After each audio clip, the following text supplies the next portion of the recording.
पहली चीज जो हम आज के एपिसोड में सीखने वाले हैं वो ये है कि डीफाई में कर्व फाइनेंस की भूमिका क्या है। स्टेबल कॉइन्स के लिए डिसेंट्रलाइज एक्सचेंज के रूप में कर्व को समझना और उसके मूल टोकन सीआरवी और वीसीआरवी का महत्व। दूसरा, कर्व वॉर्स है क्या। कर्व की लिक्विडिटी इंसेंटिव्स पर नियंत्रण के लिए डीफाई प्रोटोकॉल के बीच एक रणनीतिक लड़ाई वीसीआरवी के संचय के आसपास ही केंद्रित है। तीसरा पॉइंट, डीफाई और यूजर्स पर प्रभाव। कैसे कर्व वॉर्स ने यील्ड फार्मिंग स्ट्रेटजीज को एक नया आकार दिया है और डिसेंट्रलाइज और कंसंट्रेशन ऑफ पावर के बीच एक संतुलन के बारे में सवाल उठाए हैं। और जो आखिरी चीज हम यहाँ पे सीखने वाले हैं इस एपिसोड में वो ये है कि जो कम्युनिटी है, इस डीफाई जो समुदाय है, उसकी प्रतिक्रिया क्या है। कर्व वॉर्स में शक्ति की गतिशीलता के लिए डीफाई कम्युनिटी की प्रतिक्रियाओं का अन्वेषण इनोवेशन और सेंट्रलाइज के बीच की बहस को उजागर करता है।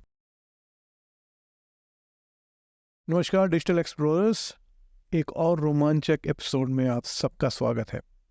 तो आज के एपिसोड में मैं पहले ये बता दूं कि हम 5 चीज़ें सीखने वाले हैं। तो जो 5 चीज़ें हम सीखने वाले हैं उनकी कुछ समरी मैं यहाँ पे पहले आपको दे देता हूँ। पहली चीज़ जो हम आज के एपिसोड में सीखने वाले हैं वो ये है कि डीफाई में कर्व फाइनेंस की भूमिका क्या है। स्टेबल कॉइन्स के लिए डिसेंट्रलाइज एक्सचेंज के रूप में कर्व को समझना और उसके मूल टोकन सीआरवी और वीसीआरवी का महत्व। दूसरा, कर्व वॉर्स है क्या। कर्व की लिक्विडिटी इंसेंटिव्स पर नियंत्रण के लिए डीफाई प्रोटोकॉल के बीच एक रणनीतिक लड़ाई वीसीआरवी के संचय के आसपास ही केंद्रित है। तीसरा पॉइंट, डीफाई और यूजर्स पर प्रभाव। कैसे कर्व वॉर्स ने यील्ड फार्मिंग स्ट्रेटजीज को एक नया आकार दिया है और डिसेंट्रलाइज और कंसंट्रेशन ऑफ पावर के बीच एक संतुलन के बारे में सवाल उठाए हैं। और जो आखिरी चीज हम यहाँ पे सीखने वाले हैं इस एपिसोड में वो ये है कि जो कम्युनिटी है, इस डीफाई जो समुदाय है, उसकी प्रतिक्रिया क्या है। कर्व वॉर्स में शक्ति की गतिशीलता के लिए डीफाई कम्युनिटी की प्रतिक्रियाओं का अन्वेषण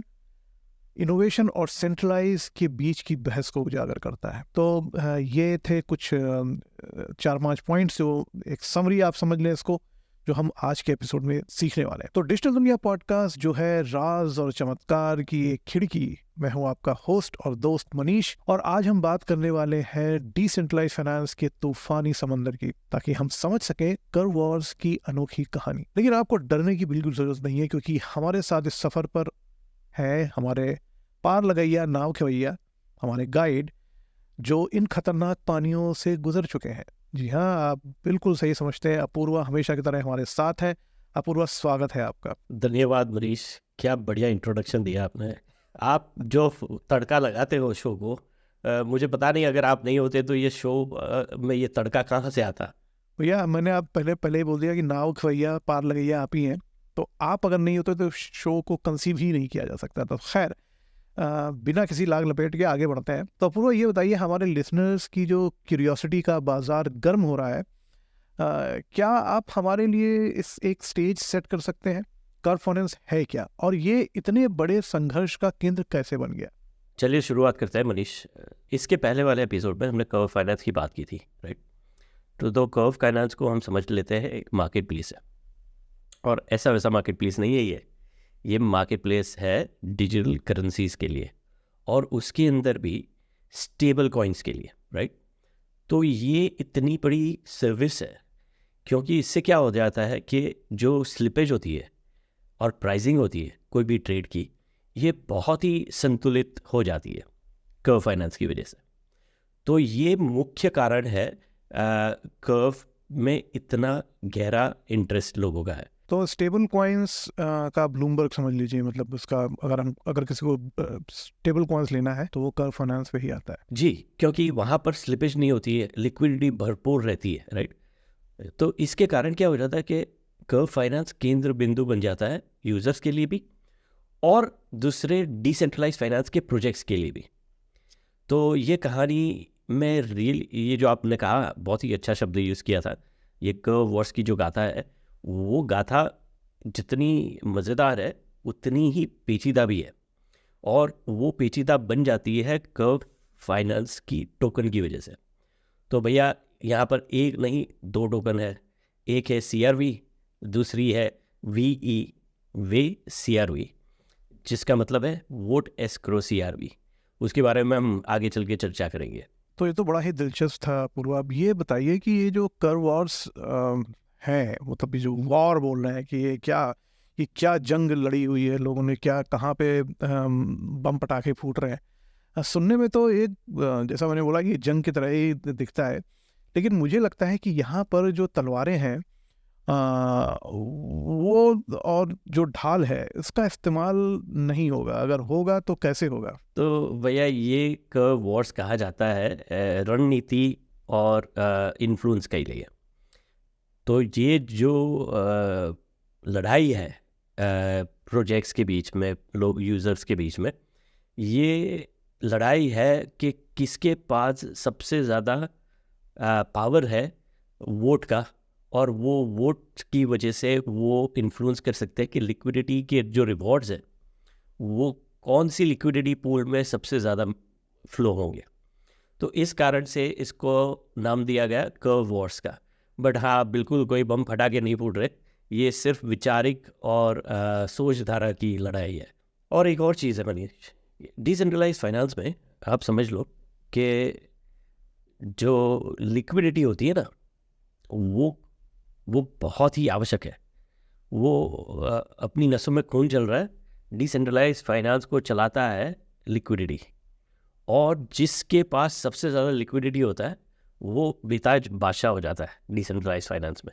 इसी वजह से ये जो स्ट्रगल है ना कंट्रोल की, किसका नियंत्रण रहेगा और कौन इन्फ्लुएंस करेगा लिक्विडिटी को और रिवॉर्ड्स को, ये इसकी जंग है। जी, तो मतलब जो रिवॉर्ड्स की धारा है, उस धारा का रुख कौन, कब और किधर मुड़ेगा, ये वो डिसाइड करता है जिसके पास सबसे ज़्यादा लिक्विडिटी है। जी, ये एक जो समझ रहा हूँ कि ये एक दिमाग की स्ट्रेटजी की लड़ाई है, राइट? लेकिन इसका जो असर है वो आम यूजर्स और जो पूरी डीफाई की दुनिया है उस पर कैसे पड़ता है? तो ये जैसे मैंने बताया कि ये सर्वाइवल और रिवॉर्ड्स की लड़ाई है, और उसके साथ साथ क्या होने लगा कि बड़े बड़े प्रोजेक्ट्स ये बहुत जल्दी समझ गए। और जैसे हम ब्लॉकचेन, वेब3 में, क्रिप्टो में एक बहुत कॉमन टर्म यूज़ होता है वेल्स, बिग वेल्स, राइट? तो वो लोगों भी समझ गए।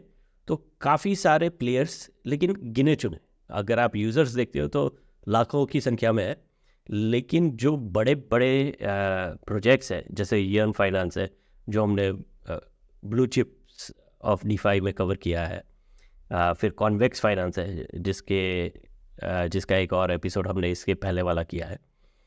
तो ये प्रोजेक्ट्स और इनके जैसे कई और प्रोजेक्ट्स और जो बड़ी बड़ी मछलियाँ क्रिप्टो के बाज़ार की, उन सभी ने काफ़ी भारी भरकम कर्व के टोकन्स इकट्ठा कर लिए। अब ये होता क्या है कि कर्व के टोकन तो आप इकट्ठा कर लेते हो, लेकिन फिर उसको लॉक कर देना पड़ता है, और 1 महीने से लेकर 4 साल तक आप लॉक कर सकते हो। तो जितना लंबा लॉक रहेगा उतना ज़्यादा वोटिंग पावर मिलता है आपको।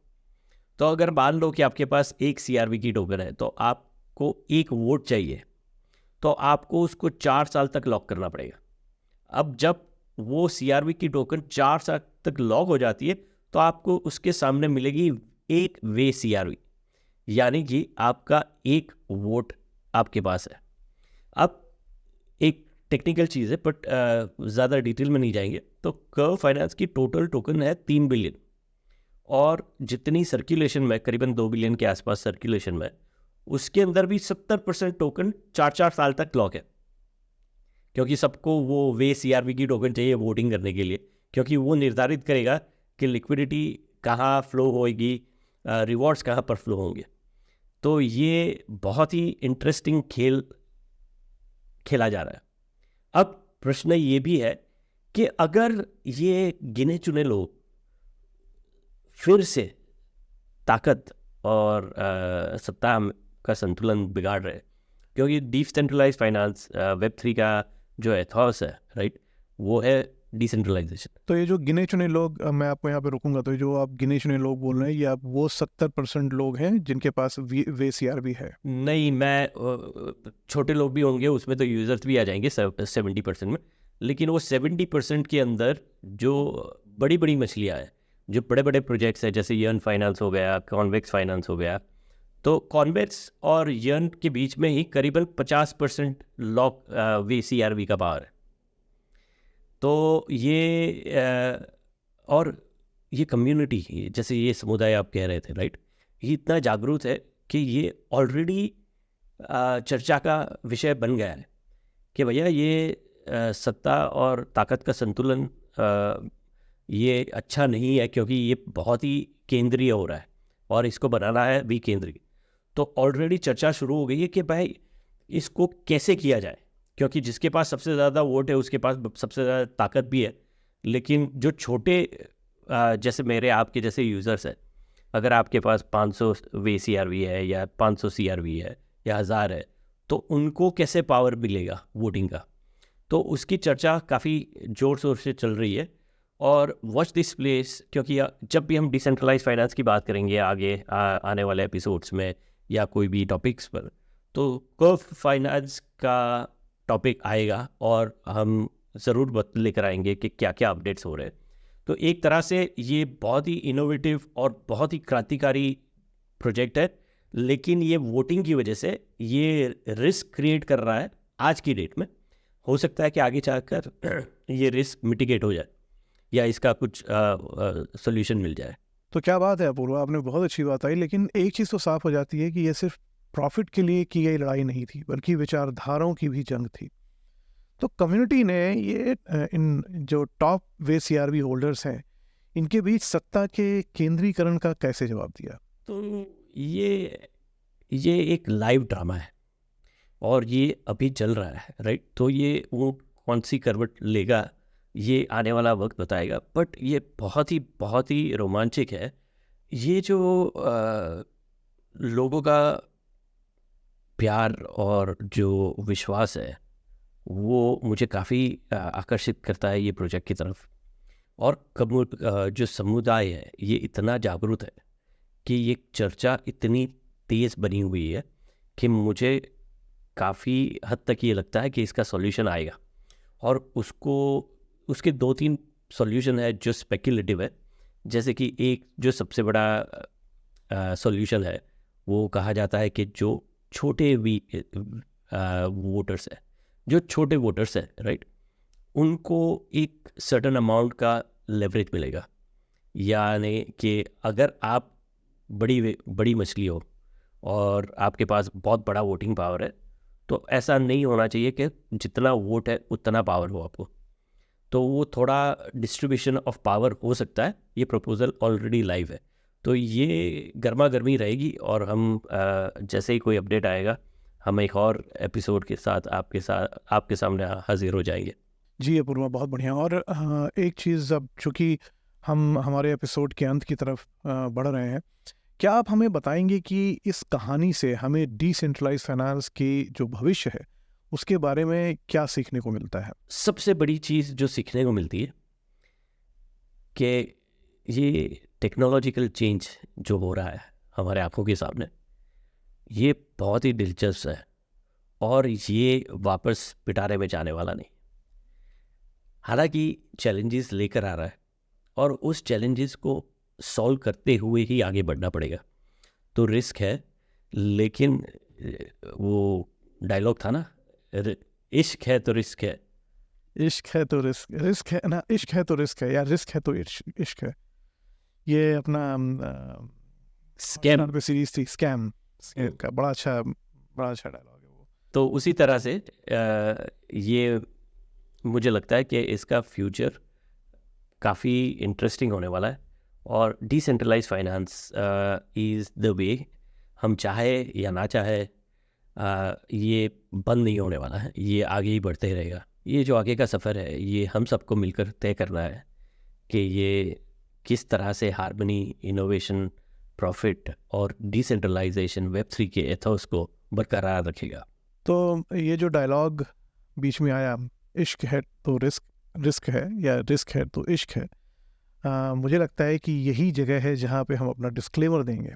क्योंकि हमारे जो सुनने वाले हैं, जो हमारे देखने वाले हैं, मैं उनसे ये बोलना चाहूँगा कि आप अपना इश्क अपने रिस्क पर करिए, अपनी आशिकी आप अपने रिसर्च पे करिए।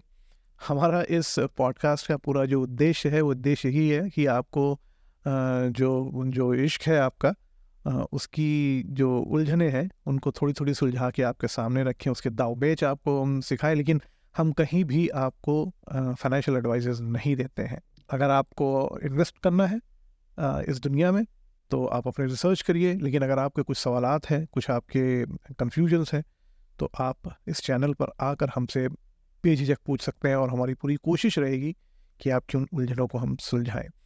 तो अपूर्वा, इनोवेशन और सत्ता और डिजिटल जगत में का जो संतुलन की खोज की एक कहानी थी, बड़ी अच्छी आपने समझाई।